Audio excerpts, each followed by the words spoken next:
So hi everybody, welcome to our Governance Made Easy webinar titled today, Adaptive Strategy, the Changing Paradigm of Management Thinking.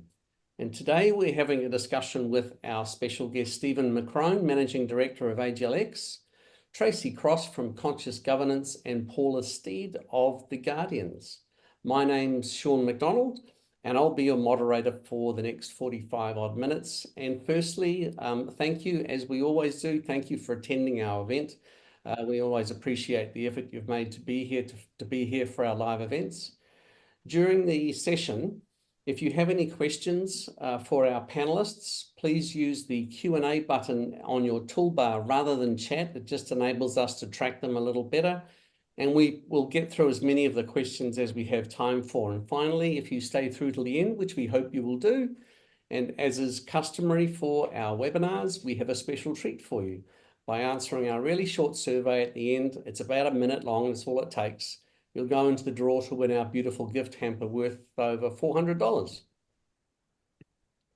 Now, for those not too familiar with BoardPro, we are a board software provider, sometimes called a board portal, and we serve about 32,000 users around the globe across about 29 different countries these days. We enable organizations to prepare for and run their board meetings more efficiently and effectively with, you guessed it, clever software, with less time and deliver more impact and value for the organization. And as much as we are a board software provider, part of our wider mission is to make the fundamentals of governance free and easy to implement for all organizations, especially those with resource constraints.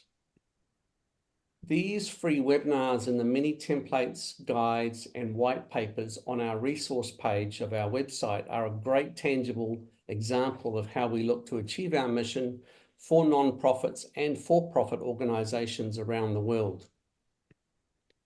So for the next 40 odd minutes, just relax, listen, and add to the discussion by asking questions. The full recording of the webinar along with the slide deck will be provided to you by email sometime tomorrow now. Is tomorrow Thursday? It is Thursday tomorrow, isn't it? No, it's Friday tomorrow. So let me hand over to our wonderful panelists to introduce themselves, starting with Stephen first. Kia ora, everybody. I'm Stephen McCrone. I'm the Managing Director of AGLX Asia Pacific. We're a small but global consultancy focusing mainly on adaptive strategy, risk and innovation, essentially helping companies manage the complexity of modern business. Thank you, sir. Paula, over to you. Hi, everyone. I'm Paula Steed. I'm the General Manager of Strategy and Shared Services at the Guardians of New Zealand. Guardians is the autonomous Crown entity that is the manager of New Zealand's sovereign wealth fund here in New Zealand. Fantastic. And Tracy. Hi, everyone. Thanks for joining us. I'm Tracy. I'm quite simply passionate about good governance, which can help us lead our organisations and people into a sustainable future. I'm a governance facilitator with Grounded Governance, a company focused on making governance easy and enjoyable.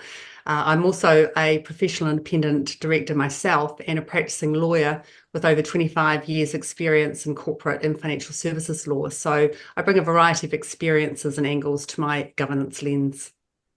Wonderful. Thank you, team. Well, let's just kick straight into it. I'll just take up our first slide, Stephen, and away you go. Yeah, so I'm here to talk to you about adaptive strategy. It's I say a new way of thinking about strategy that's based on a kind of a biological or a natural systems view of how the world works. It is directly opposed to a more traditional view of strategy that works on a more mechanical view of how the world works. And I'll explain that a little later on. The genesis or the first kind of iteration of adaptive strategy for me personally was in respect to the Christchurch rebuild. So for those of you who don't know, in 2011, Christchurch City was effectively flattened by a major earthquake, which was an unprecedented major event.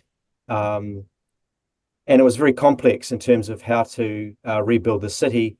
We were working with a major construction company and insurance company at the time And it seemed to me that traditional linear sort of objectives-based planning couldn't accommodate the inherent complexity of that situation.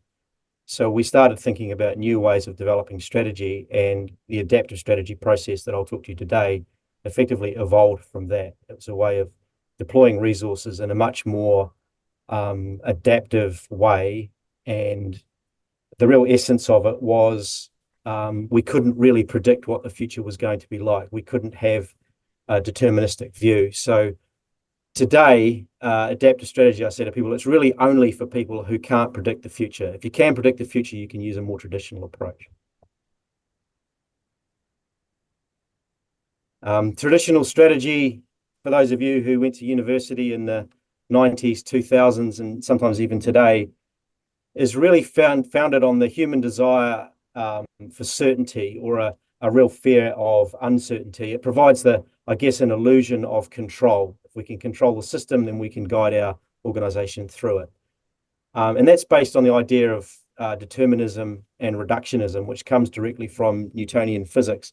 The idea that you can create a formula for success or a recipe for success is still very, very pervasive. We often talk about Laplace's demon, which is where Laplace postulated that if you know the precise location of every atom and its momentum, then you can have full knowledge of the future by predicting and obviously forecasting the movement. And he didn't mean that seriously. He meant it as a provocation in respect to the idea of determinism. How can you take the features of today and determine what the future is going to be like? Of course you can't. So the world is inherently indeterminate and uncertain. And the fourth one there is traditional strategies often not so much built on, but permeates as a virus. We do strategy in the traditional way because that's what we were taught, and that's what other organizations do. It seemed to me, particularly back in Christchurch, that no one was ever pausing and saying, is this still the best way that we can build strategy in respect to the uncertainty and the change that we see in the world? Just go to the next slide, Sean. There we go. So the basic pattern of traditional strategic planning is one where we say, where are we today? And then where would we like to be in some imagined sort of idealized future? And I often say this future for most organizations is one where all of our opportunities are brought to fruition and all of our problems are solved. And then the role of the shiny suit consultant, or the certainty merchant, if I want to be provocative, is to then connect today with the idealized future by planning a path or creating a path to that future. And then, of course, the impetus for the leaders in the organization, the management, the deployment of resources, is to stick to the path. And if the situation changes, then of course we need to go back and recast or replan or reimagine the path. And that's I call it the destination path view of strategy. Of course, it relies on a great degree of prediction, and it relies on a great degree of being able to determine and control for change. And I think in the world today, the utility of both of those things is rapidly diminishing. So Tracy, any comments on that? Paula, Tracy? No, I think when I talk a bit more about our Guardians experience, it is that sort of uncertainty and that increased complexity and the speed at which things are moving that really made the adaptive strategy approach much more sensible for us. Yeah, from my perspective, I think, what Steve said is exactly right. The traditional way of business strategy is sort of very rigid, it's long-term, it's created and then sort of followed for years to come. It's sort of like, it's been treated like a bit of a set and forget. And it's important that boards, recognise the limitations of this traditional sort of, thought process to ensure that they're actually, doing what they need to do and ensuring the relevance and effectiveness of the strategy. Excellent. Cool. So one of the messages I would sort of send to boards particularly is You may have learned strategy again in the 1990s, early 2000s, when this sort of systems dynamics or traditional approach was being developed and taught. I think it's time to go back to school in respect to some of this stuff. So we built adaptive strategy on like the human desire to explore and learn. People are naturally curious, and traditional strategic planning often dampens that curiosity by forcing them to create, objectives, paths, KPIs that inhibit the ability to explore. It's grounded in the science of complex adaptive systems theory, and there's a fair amount of anthropology in there as well. So one of the things that we take very seriously is the authenticity of our methods in respect to the theory and the scientific basis that they're built on. And that leads to this idea of a principle of action. Adaptive strategy is about acting in an environment in order to understand where value lies within it. And then we amplify success and we learn from failure.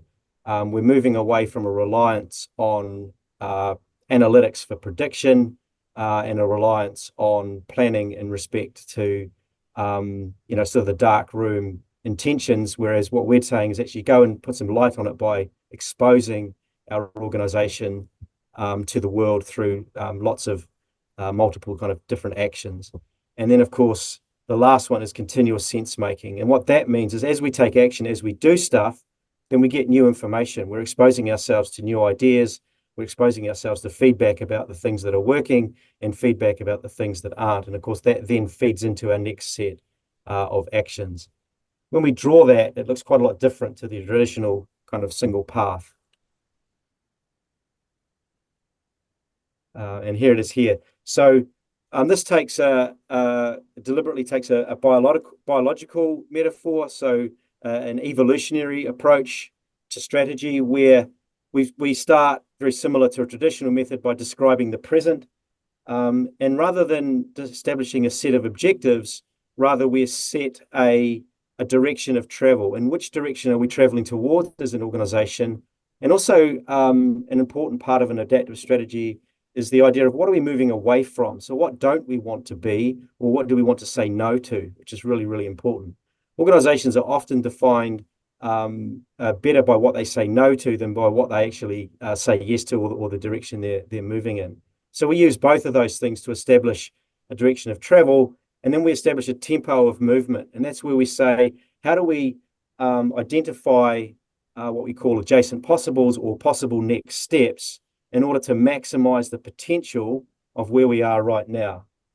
As we take those steps, we're acting in the environment and we get feedback. Some of those things are positive so that we then amplify them, and some of the things are negative, and then we can either dampen or learn from those. The metaphor or the driving idea around adaptive strategy is how do we maximize the potential of our current state, not how do we move towards an idealized future, or how do we stick to the plan.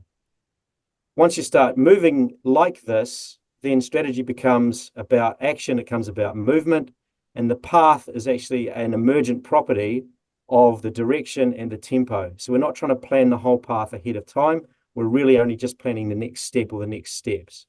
As we gain more confidence and more information and more knowledge, then those steps can become bigger, because we know we've got more confidence and we've got more understanding of the system. As the system changes, because we're really good at our sense making, we get feedback, we can then change our actions in respect to that. So we're always answering the question, how do we maximize our potential?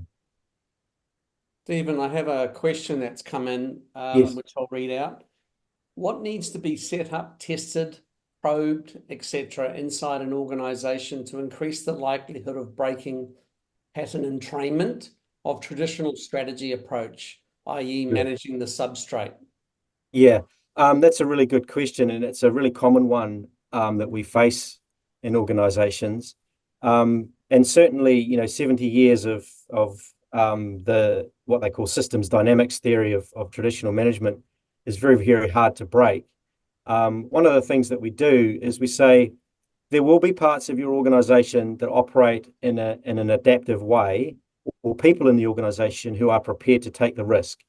So work with those guys first, work with that team, work with what's already happening in respect to entrepreneurial or curious action, and then build on that. We need to find champions within the organization, and they will be there. We need to find people who are frustrated with the current constraints on traditional theory, and use those people or ask those people to help you unlock it. So you've got to find the champions is the answer there. Can I just make an additional comment too? I think that there can be, a certain level of vulnerability in looking at adopting sort of a strategy like this, where, it's not that certainty that Steve's talked about. It's not the set and forget. It's sort of being flexible. It's being curious. It's learning. It's being sort of open to change and to failure. And that doesn't ordinarily sit well sort of at board level. But I think that it's really, really important these days, and the form of leadership is changing. We do need to sort of challenge. We need to be vulnerable. We need to be open to new ideas and approaches. I think, Tracy, that point that you make around the leadership that's needed, the different approach to leadership that's needed in using sort of an adaptive strategy, it actually goes right through the organisation as well. And so that's, as we're now at the point where we're really activating the intent of our strategy, that is precisely what we're really focused on, which is how do we equip our leaders to think differently and therefore empower and support their people to do that as well. Mm. Yeah, the employees need to be empowered, don't they, to actually 100%. and make mistakes, etc. If we don't have that leadership from the board, that's a real sort of challenge. That sort of allowing the experimentation and failing where you need to along the way. Yeah. Brandy, you have your hand up. Would you like to come in and comment at all?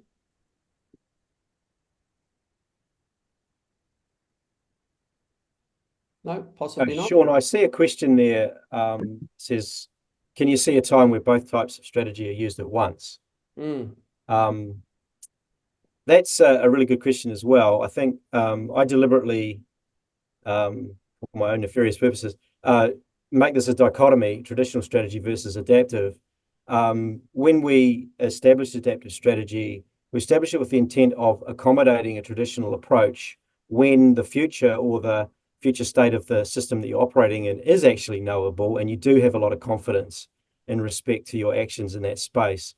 And for most organizations, that's typically the things that are really, your core value streams at the moment. So you can take big steps in respect to that because you have a lot of information, a lot of prior knowledge, a lot of expertise. And what adaptive strategy does is it gives you, or rather forces you, to then take multiple experiments around the edges of those to make sure that as the situation changes or as we suffer strategic drift over time, you're not completely unprepared for that.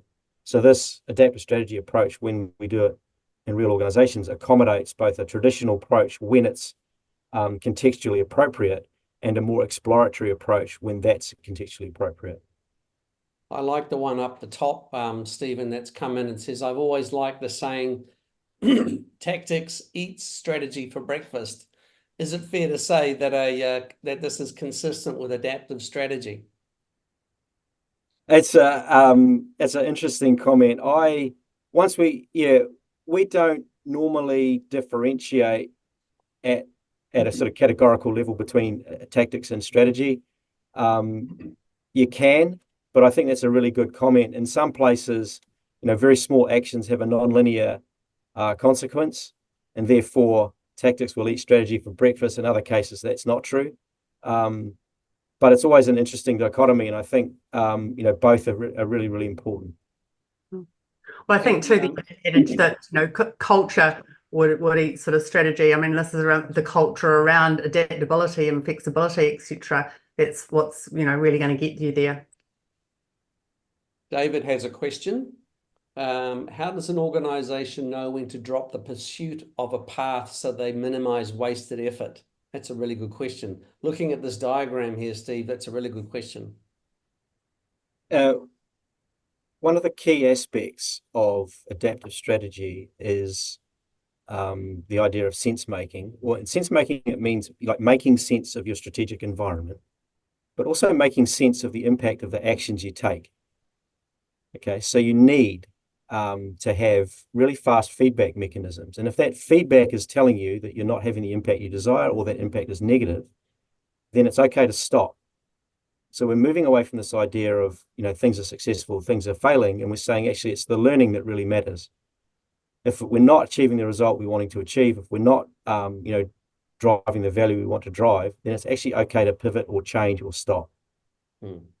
And to add to that that feedback loop, I think there's another sort of question there around or observation around the importance of measurement of outcomes. And so that again is something for us that we've been working really closely with our board about, is that what is it we can show you that we can use as the tool to measure our progress and how we are progress and quality of our execution against this. The other part is that we've actually experienced is in having those conversations and doing that sense making, we're actually having what I'd call more joined up conversations across the organisation. There's more sort of connections across the different parts of the organisations rather than things being dealt with in more siloed ways. I've just popped a little observation here into the chat for everybody from David. He says this is often used in the military. Steve, you'll align with that, won't you? With your background? It's very very similar to the idea of mission command, if you want to look at that in the military, which is where the direction of travel in respect to adaptive strategy can be very similar to the mission in the military. The big steps that we take is very similar to what we call the main effort in the military, and then the small probes that we're taking are very, very closely related to the way that insurgents work in a military sense. So that stuff, I mean, the good thing about, well, the good thing, I guess, bad thing if you're in there, the military, is they get fast feedback, right? If they get it wrong, people get hurt or die. So they get to adapt really quickly. So a lot of the stuff that business use comes out of the military, because the military is, a very intense testing ground for new ideas. Is that where your thinking was formed, Stephen? Not directly. I mean, I've been in the military, but I formed adaptive strategy based on mostly Dave Snowden's work, if that's familiar to anybody, and my understanding of systems theory. And then I saw parallels between that and my military experience. And there's others, of course, who have drawn those parallels probably more directly than me. Yeah. Another question. Apart from finding internal champions, what are the capabilities that could be developed inside organizations to bridge, build, and bond adaptive strategy probes? Who wants to tackle that one? We talk about building adaptive capacity and the culture of exploration or curious intent. And the best way to do that is to create informal networks in the organization. So you have small groups of people who wouldn't normally work together, forming around an idea or a hypothesis in order to test it. And as those informal networks grow, so does the kind of way of working. And then the culture changes as a result of that. So we say, culture is an emergent property of interactions over time. If we can change the types of interactions people are having, allow them to be more curious, then we get sort of permeation of that idea, and we get the sort of innovative culture that people are looking for. So you change. I'm sorry. Tracy, jump in. Oh, look, I was just going to say, and adding to that, it's very much an environment of trust. Yeah. People can, share their views. They are, they're open to it. They're not feeling sort of vulnerable. They're not going to be sort of judged for their views. And then that sort of creates that sort of adaptable, curious mindset. I think Steve, you're going to come on to talk about some of the sort of the specific elements around adaptive strategy, but coming from an organisation that is full of very clever, innovative, inquisitive people, one of the really important things is channeling that innovation and that curiosity, because without sort of positively constraining that behaviour, that's where you run the risk of lots of people are doing lots of very clever, exciting things, but it potentially fails to keep you moving towards that shared understanding of success. Yeah. So when we build, I mean, certainly the Guardian's a good example of this. When we build the adaptive strategy, we're very clear with the direction of travel, but also very clear with what's the main effort. So what are we really focusing on for this next period, or what are we really focusing on as an organization? And then you get to use that as a constraint on activity. If your clever, innovative, bright idea isn't really aligned with the main effort, or isn't really coherently moving us in this direction, then you say, well, it's still a good idea, it's just not for us. Or it's not for now. Or it's not for now, yeah. Or what needs to change before this gets on the table. And you're kind of letting people down gently there. Because without those types of constraints and without really managing in the moment, then it's very easy for an organization to slip into chaos as people just do whatever the hell they like, for want of a better phrase. In most organizations, people naturally won't do that because they are reasonably sensible and understand, either implicitly or explicitly understand the direction that they're moving in. And I'll just point out the Guardians in New Zealand, you could even jump to the next slide, Sean, are a very principles-based organisation. They're there for the benefit of New Zealanders, and they kind of know that. So a lot of their actions are self-regulated in that respect, which is it's a really positive sign of culture, if you want the honest truth. Yeah. So Paul, I'll throw it over to you, I guess, to just talk about. I just sort of share a little bit about our journey. So as I said, the Guardians is the company that looks after the New Zealand Superannuation Fund, which is our sovereign wealth fund. So I think Steve's numbers are sort of slightly out of date there. We've just released our results for the most current year, and our 20-year return now is over 10%.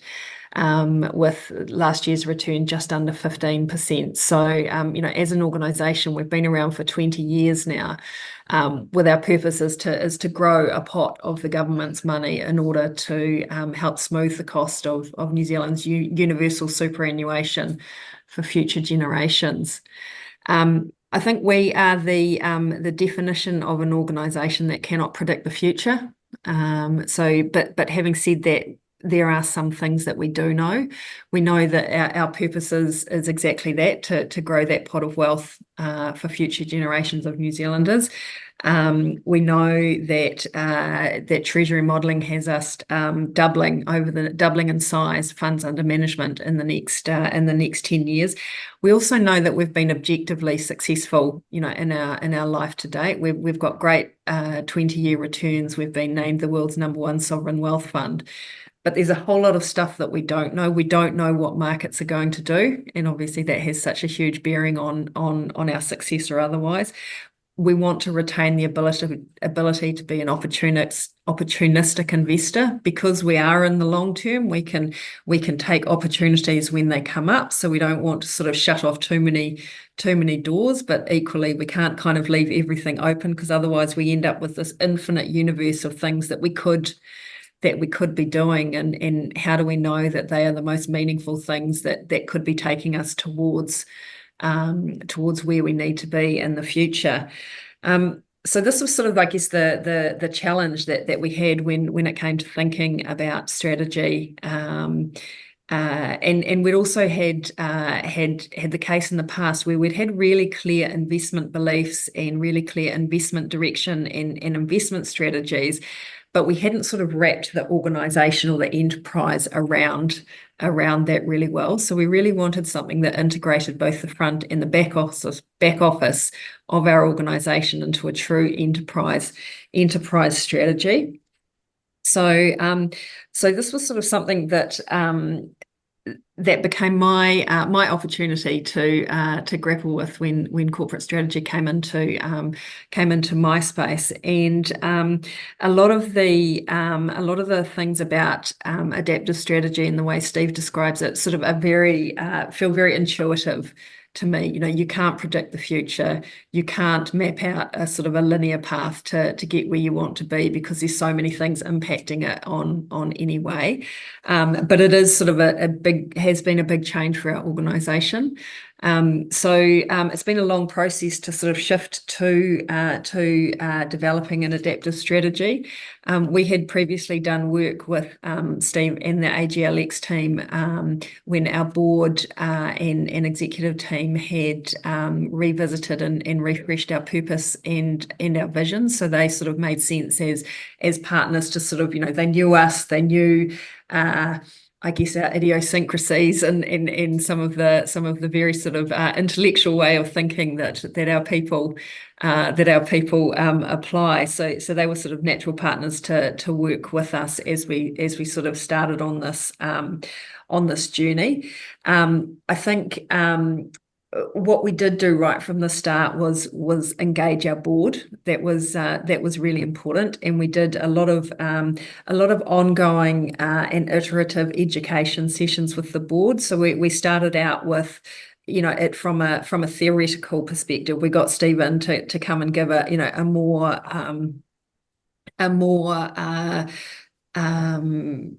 sort of detailed session of what we've just gone through today. So it gave the board sort of the opportunity to ask the questions and get their head around the theory, which then made it easier for us as management to come in and sort of say, look, and this is how it applies, and this is how it applies in our world.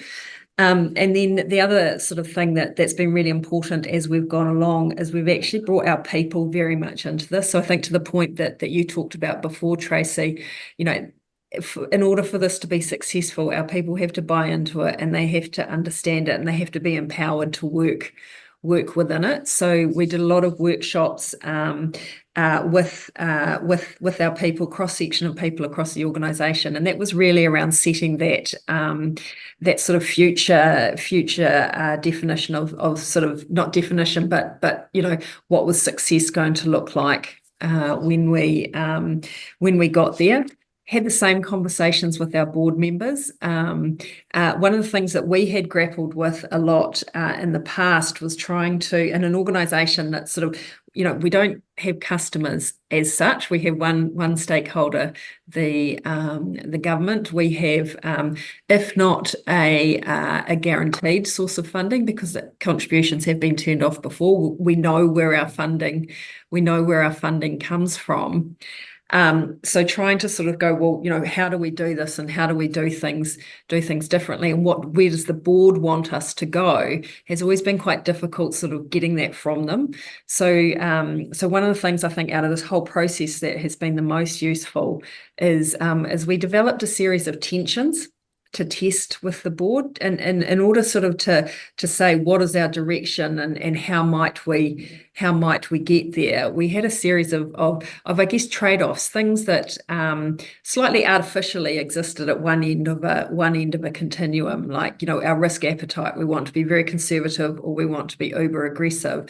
And we got the board and management to independently sort of plot where they thought they sat on that continuum.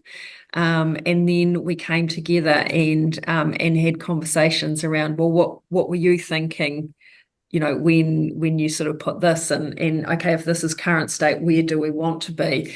And what that did was really allow us as management to go away and say, well, this is what the board's thinking, this is what their sort of appetite is for some of these things.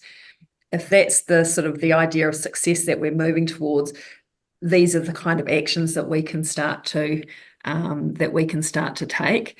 So that all sounds very sort of neat and wrapped up in a bow. It hasn't been neat and wrapped up in a bow at all. I said to my head of strategy, I think in October 22, I said, I'm sure we can get this done by Christmas, and I think we pretty much were getting it signed off by Christmas last year. So we've now got our strategy that's based on adaptive strategy theory or practice. It's called the Guardians of the Future, and we're moving into the next stage, which is really how do we activate it? How do we, everybody buys into it, they all agree it, but we're going to have to do things differently. We've now got some of these positive constraints or enabling constraints in place. So not every clever idea is going to get done, and how do we think about that, and how do we help our people with that? So that's where we're sort of at now with that. Just a comment on that. I mean, I think that's a great example, Paula, and I love how, you've brought the board, you've brought the people together. I mean, it really is a co-creation, isn't it? Which I think is important when you are creating a strategy. And of course, how you do that will depend on what the organisation looks like and the size of the organisation, whether there's a, significant management team to lead that and bring it to the board, or in smaller organisations where the board is having to do a little bit more of the, sort of heavy lifting, etc. So again, it's that adaptability, which is really important, and then coming together as a team, because you can have the best strategy, but if your people don't buy into it, it's not necessarily going to go anywhere. Yeah, 100%. Absolutely right. So we have some questions here, team. Apart from finding internal champions, what are the capabilities that could be developed inside organizations to bridge, build, and bond adaptive strategy? I think we talked about it just before, but again, building informal networks is the key to both the culture change and the activation of a more adaptive approach, because people get a lot of path dependency and a lot of comfort in working with the same people that they always worked with, and that creates the silos that people don't like. So in order to kind of circumvent that, then we're trying to democratize action across the organization. We're trying to create the circumstance where people are not just free to form and go and test ideas, but actually compelled to do it. We have a question from Caleb. He says, if fast feedback is key, what are the do's and don'ts to achieve fast feedback within your strategy? I'm happy to take that one as well. You want to take that one? Don't rely on surveys. Yeah. Right? Surveys will, I mean, there's a lot of science behind this. There's in complex systems, you can't measure things directly. You can only measure proxies. And as soon as the proxy becomes a target, or as soon as it becomes an explicit indicator of success, then people will game the system to give you the information you want. Yeah. And then your understanding of the system actually diminishes by virtue of measuring it. Yeah. So that's the first point, is you've got to be able to take a very in the moment active role as a leader, actually ask people, how is the system changing? What's happening that you see that might indicate success? What would we see if we were wrong about this idea? And are we looking for it? Yeah. Feedback has to be much more granular, much faster, and much more descriptive as opposed to evaluative, in my view. Yeah, and I think, one of the practical things that we're doing, which is sort of slightly more structured than that absolute in the minute stuff that Steve's talking about, is having sort of worked through this and sort of launched the strategy. We're actively following up now at the moment with focus groups again across the team, and getting them to play back. What have you heard? What you tell us about Guardians of the Future and what it means to you and what it doesn't mean. And so that's allowing us to kind of go, okay, these bits haven't landed. This is how we need to, these are the areas that we need to sort of dial up or dial down on. Yeah, I think that the ongoing conversation is really important, isn't it? Because, it's not just having a couple of sessions, work groups or what have you. It's certainly doing that initial work, but then continuing on that conversation and the feedback and in every sort of meeting and every sort of get together is important. Yeah, and we've sort of started baking it into everything, Tracy. So right down, we've sort of we've developed and we're testing, because we won't have got it right the first time round. We've developed a scorecard for the board that maps our strategy so they can see how we're progressing. Everybody's performance goals and objectives for the year are sort of directly linked into the areas of the strategy. We're talking about it, we're using the language and that sort of thing. So it's almost sort of, I don't know, we were talking about military and stuff before. It's not quite waterboarding people, but it's just, it is very much keeping it there in their consciousness. And I think somebody had a question there, have we created some form of map? And that's exactly what we've got. We've got some really good sort of graphics that show how the different bits hang together and how the positive constraints or the enabling constraints that we want people to work within actually give them the freedom to make some decisions and be innovative. So we have And 5 the key minutes. thing that this doesn't happen overnight. No, back to my October 2022. Yeah. Very Okay, team, intentional activity. Yeah. We have 5 minutes left and we've got 4 or 5 questions. So let's see if we can get through them all. David asks, do you think this approach could work in an organisation managing a large program of projects which are driving towards an outcome? That sounds like Christchurch, Stephen. Yeah, we've applied this method to organizations who have been really struggling with project management. And we're saying if you establish a shared understanding of success and a direction of travel, and that is common across the organization, then you can wrap the project tempo and the project performance into that. It makes managing that at a portfolio level much easier, and certainly at a governance perspective, it's much easier to see. And I think to Paula's point, you can actually establish some really clear indicators of success across a portfolio of often quite diverse projects. So we've had clients who are, having done a traditional strategy, thought they had to spend a lot of money on establishing a project management office to activate it, and actually you don't. One last question. Do you have any thoughts on how you support your people so that they have the remit to progress down pathways or develop projects while also potentially shutting down projects at short notice to progress another pathway?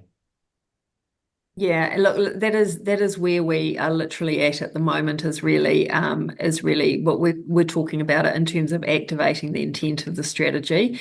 And a lot of it for me comes back to quite sort of traditional stuff. It's about sort of, our leaders leading and our leaders role modeling and our leaders, creating the environment that Tracy talked about, where people do feel safe to experiment and do feel safe to fail or to learn and then adapt and go again. I don't have I don't have a silver bullet for you at the moment, but that is 100% what we're working on. Fantastic. Well, thanks again, team. Let's look to wind this up. So coming up next in our Governance Made Easy webinar series is negotiating stakeholder alignment. So that is with Fiona McKenzie and Stephen Bowman, who'll be presenting on the topic and be available, obviously, for any questions that you may have. That is, I believe, on the 26th of September. Looking at my slide. Yes, it is. That's great. So you'll receive an email from me, yours truly, very shortly after the session today. It'll probably be towards the end of the day, which will include a copy of the recorded session and the presentation slides that we took you through. Just as you leave the webinar, don't forget to complete our 1-minute short survey, and I promise you it is 1 minute, to go into the draw to win our hamper. So thank you again for your attendance, everybody. I hope you enjoyed the session as I did. Thanks again, Stephen, Paula, Tracy, for your contributions today. It was fabulous. We look forward to seeing you all at our next webinar, everybody. Have a great day.